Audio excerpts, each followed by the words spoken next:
East African Community member states on Thursday afternoon read their budget simultaneously as per the EAC treaty. This was the exception of Burundi, South Sudan and the latest entrant, the Democratic Republic of Congo. Tanzania had the second highest budget after Kenya, followed by Uganda and then Rwanda. Thursday afternoon, finance ministers of Tanzania, Uganda and Rwanda read their budgets simultaneously. Tanzania, which is the second largest economy in the trading bloc after Kenya, unveiled a 44 trillion Tanzania shillings budget, which is equivalent to 2.5 trillion Kenya shillings. Tanzania's budget is up 7% from an equivalent of 2.3 trillion Kenya shillings.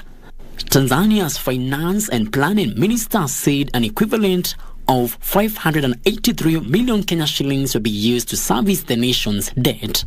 Miradi ya huduma za jamii. Ameendelea kusimamia deni la serikali na kulipa madai yaliyopita. Ameendelea kufanyia kazi maslahi ya watumishi wa umma na wastaafu, na ameendelea kukuza demokrasia nchini na diplomasia ya uchumi. Hali hiyo inadhihirisha kuwa hakuna kilichosimama, bali vimeongezeka isivyoweza kusimuliwa. Tanzania's total national debt stock, which included both public and private sector debts, stands at 5.6 trillion Kenya shillings. Speaker, in my statement, In Uganda, the finance minister announced a 52 trillion Ugandan shillings budget, which is about 1.9 trillion Kenyan shillings. This is an increase of 37 million shillings in spending compared to the 2022-2023 financial year. Out of this year's budget, about 644 million Kenyan shillings has been earmarked to service Uganda's debt, presenting an increase of 75 million Kenyan shillings from the previous financial year. By April 2023, we have recorded a trade surplus with our East African community trading partners of shillings 1 billion, of US dollars 1 billion. Tanzania remains the only East African trading partner where we recorded a bilateral trade deficit of US dollars 154 million.